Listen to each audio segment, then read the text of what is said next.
ప్రియులారా, ప్రార్థన చేసుకుందాం. మహోన్నతుడా, పరిశుద్ధుడా, మీకు వందనాలు, స్తోత్రాలు. ప్రాతకాల ఆరాధన ద్వారా నిన్ను గణపరుస్తున్న ప్రతి కుటుంబాన్ని ఆశీర్వదించి నైనా ప్రతి ఒక్కరితో మీరు మాట్లాడి మీరు మహిమ పొందండి. యేసు ప్రభు వారి దివ్య నామమున వేడుకొనుచున్నాము తండ్రి, ఆమేన్.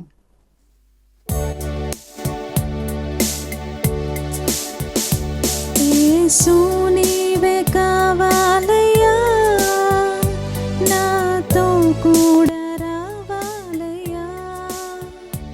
యేసు నీవే కావాలయ్యా, నాతో కూడా రావాలయ్యా. గనుడా నీ దివ్య సన్నిధి నన్ను ఆదుకొనే నా పెన్నిధి. గనుడా నీ దివ్య సన్నిధి నన్ను ఆదుకొనే నా పెన్నిధి. నీవే కావాలయ్యా, నాతో రావాలయ్యా. నీవే కావాలయ్యా, నాతో రావాలయ్యా.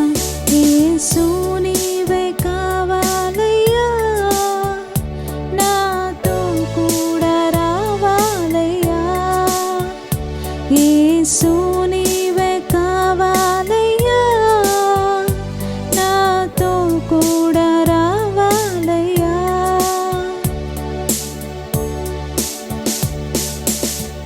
నీవే నాతో వస్తే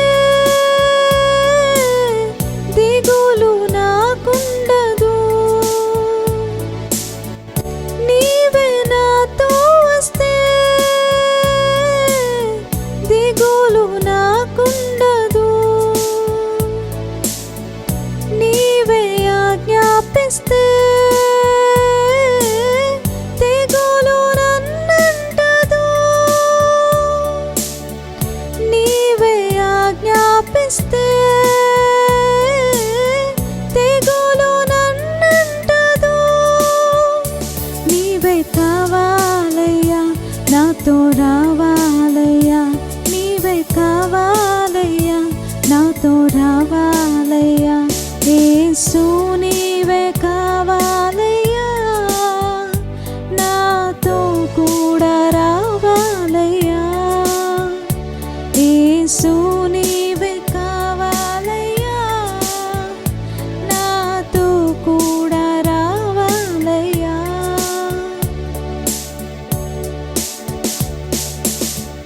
నీవే నాతో వస్తే కొరత నాకుండదు. నీవే నాతో వస్తే కొరత నాకుండదు. నీవే ఆజ్ఞాపిస్తే క్షయత నన్నంటదు. నీవే ఆజ్ఞాపిస్తే క్షయత నన్నంటదు. నీవే కావాలయ్యా, నాతో రావాలయ్యా. నీవే కావాలయ్యా, నాతో రావాలయ్యా. యేసు నీవే కావాలయ్యా, నాతో కూడా రావాలయ్యా. యేసు నీవే కావాలయ్యా, నాతో కూడా రావాలయ్యా.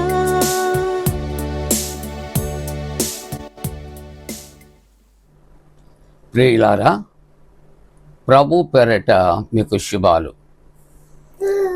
జన్మదినాలు, వివాహ దినాలు జరుపుకుంటున్న కుటుంబాలకు యేసుక్రీస్తు ప్రభు పరిశుద్ధ నామమున పండు prince and sisters YouTube channel ద్వారా శుభాలు తెలియజేస్తూ ఉన్నారు. ఈ ప్రాతకాల ఆరాధన కొరకు ఏర్పాటు చేయబడిన పరిశుద్ధ లేఖనాన్ని కలిసి చదువుకుందాం. అందరూ కూడా పరిశుద్ధ గ్రంథాన్ని తెరచి మత్తయి సువార్త 5వ అధ్యాయం 21వ వచనాన్ని చదువుకుందాం. 21వ వచనము, నరహత్య చేయవద్దు. నరహత్య చేయవాడు విమర్శకు లోగునగునని పూర్వీకులతో చెప్పబడిన మాట మీరు విన్నారు కదా. ఈ ప్రాతకాల ఆరాధనలో రెండవ భాగాన్ని మనం నరహత్య కొరకు ధ్యానం చేస్తున్నాం. నరహత్య మహాపాపము. అది దేశమును అపవిత్రపరుస్తూ ఉన్నది. కాబట్టి దేవుని యొక్క వాక్యములో మనం చూస్తూ ఉన్నప్పుడు మానవుని చంపటము అన్నది నరహత్య కాదు. కొంతమంది మాట్లాడితే ఆ మాటలు తూటల్లాగా శరీరాన్ని తూట్లు పొడుస్తుంది.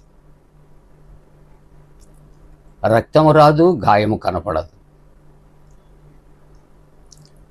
కానీ శరీరం అంతా కూడా ఆ బాధ వ్యాపిస్తుంది. బ్రతకలేడు, చనిపోలేడు. ఇది నరహత్య. వేధింపులు, సాధింపులు, వ్యతిరేకత, ఆ వ్యక్తి మీద అసహ్యత,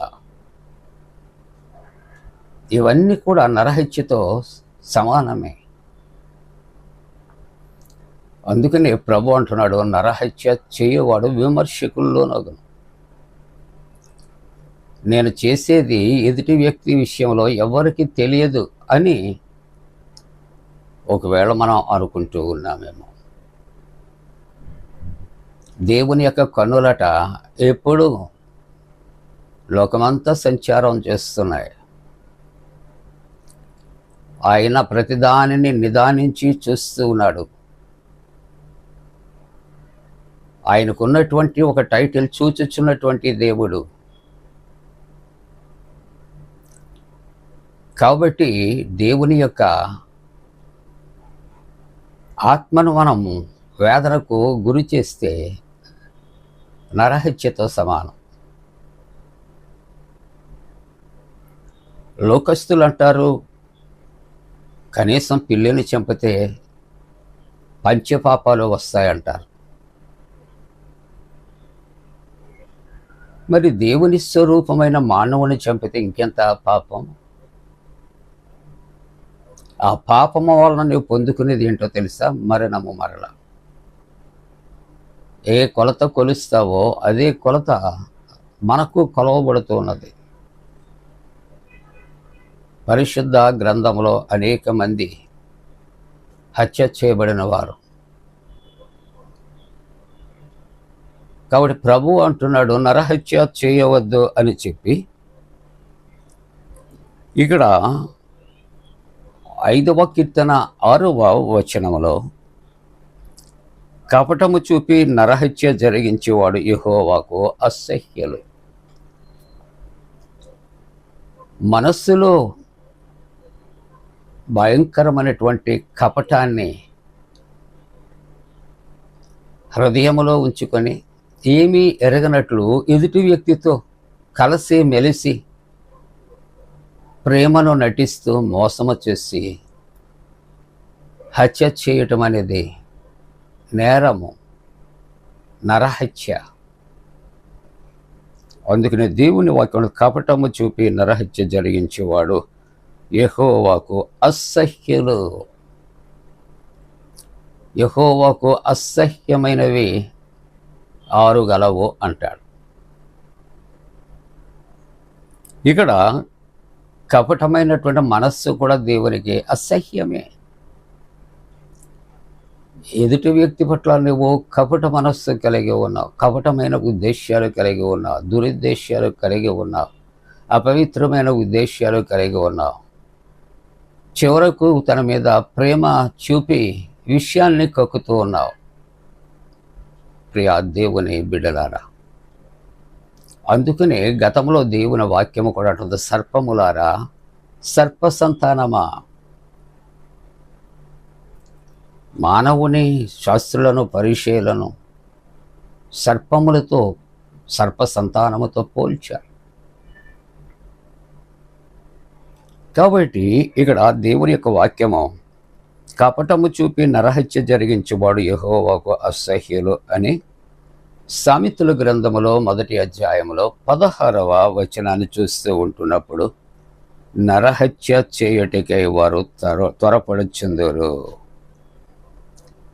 కపటు మనస్సు కలిగినటువంటి వారు ఏ విధంగా ఉంటారో అని ఆలోచన చేస్తే, నరహత్య చేయటానికట వారు ఏం చేస్తారు? త్వరపడుచు ఉంటారు. త్వరపడుచు ఎప్పుడు హత్య చేద్దామా, ఎప్పుడు వారిని చంపుదామా, ఎప్పుడు వారికి నష్టం కలిగిందామా, కష్టము కలిగిందామా. ప్రియా దేవుని బిడ్డలారా, దేవుడు ఆజ్ఞ ఇస్తా ఉన్నాడు. దేవుని యొక్క ఆజ్ఞను విస్మరిస్తే మరణమే. దేవుని యొక్క ఆజ్ఞ గనుకుంటే జీవము. ఆజ్ఞలు గైకొనువాడు బ్రతుకుతాడు. నరహత్య చేయకుండా, అపవిత్రత కలుగకుండా, కపటమైన మనసు చూపకుండా ఉంటే నరుడు దేవుని యొక్క దయను పొందుకుంటాడు. అలాగూ కాక కపటమైనటువంటి మనస్సు అతడు చూపి నరహత్య ఒకవేళ జరిగించాలి అని అనుకున్నా, నరహత్య చేయటానికి మనస్సు, ఆ శరీరము, కాళ్ళు చేతులు త్వరపడుచున్నా అది దేవునికి అసహ్యము. దేవుడు చూస్తాడు. దానికి తగిన ప్రతిఫలము నరహత్య చేయవాడు అనుభవిస్తాడు. అటువంటి వాటికి దూరముగా ఉండి దేవుని యొక్క ఆజ్ఞను గైకొనగలిగినటువంటి వాళ్ళముగా జీవించడానికి దేవుడు తన పరిశుద్ధాత్మకుడైన మనపై మెండుగా కుమ్మరించునుగాక. ఆమేన్. ప్రార్థన. పరిశుద్ధుడా, నీకు వందనాలు. దేవా, నరహత్య చేయవద్దు అని మీరు తండ్రి ఆజ్ఞాపిస్తున్నారు. ప్రభువా, దుష్టుడు ప్రేరేపించకుండా, దుష్టుని చేత వ్యక్తులు ప్రేరేపించబడకుండా వాటికి దూరపరచండి. ప్రభువా, చల్లటి చక్కటి వాతావరణము కొరకు ప్రపంచంలో సమాధానం, దేశాల మధ్య సమాధానం, గల్ఫ్ కంట్రీస్లో సమాధానము కలుగుచ్చే చిన్న బిడ్డలు, యవన బిడ్డలు ప్రభువా, వారి యొక్క క్షేమము కొరకు, యవనస్తులు విద్య, ఉద్యోగ, వివాహాల కొరకు, గర్భిణీలు సుఖప్రసవము కొరకు, సంతానము కొరకు ఎదురు చూస్తున్న నాయన కుటుంబాలు సత్సంతానము కొరకు నాయన మేము ప్రార్థన చేస్తూ ఉన్నాం. సమస్యలలో ఉన్న వారికి విడుదల, అప్పుల బిడదలో ఉన్నటువంటి వారికి విడుదల, విమోచన నీ కృప కొరకు కనిపెట్టు ప్రతి కుటుంబానికి పరలోకపు దీవెనలు అనుగ్రహించండి. యేసు నామమున వేడుకొనుచున్నాము తండ్రి. ఆమేన్. మన పరమ తండ్రి అయిన దేవుని యొక్క ప్రేమయు, ప్రభు అయిన యేసు క్రీస్తు ప్రభు కృపయు, పరిశుద్ధాత్మక నేను సహవాసం, ప్రాతకాల ఆరాధనలు ఆరాధిస్తున్న ప్రతి కుటుంబానికి తోడుగుండి సంరక్షించి కాపాడునుగాక. ఆమేన్.